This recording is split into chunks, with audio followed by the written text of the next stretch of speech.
Hi friends, నేను Chinese Paradise గోరామి అయితే breed చేశాను. వాటి బేబీస్ని చూపిస్తాను రండి. ఇదిగో అండి, ఇవే బేబీస్. అక్కడ చిన్న చిన్నగా డాట్స్లా ఉండి తిరుగుతున్నాయి కదా వైట్గా, అవే బేబీస్ అన్నమాట. వీటి పేరెంట్స్ని కూడా చూపిస్తాను. యాక్చువల్గా ఫీమేల్ అయితే చనిపోయింది బ్రీడ్ అయిన తర్వాత టబ్లోంచి జంప్ చేసి. మేల్ని చూపిస్తాను. వీటిని బ్రీడ్ చేయడం చాలా ఈజీ, మనం బెటా బ్రీడింగ్ లాగే సేమ్.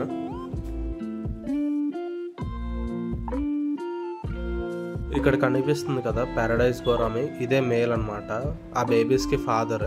ఫీమేల్ అయితే చనిపోయింది బ్రీడ్ అయిన తర్వాత టబ్ నుంచి జంప్ చేసి, అందుకే నేను చూపించలేకపోతున్నాను.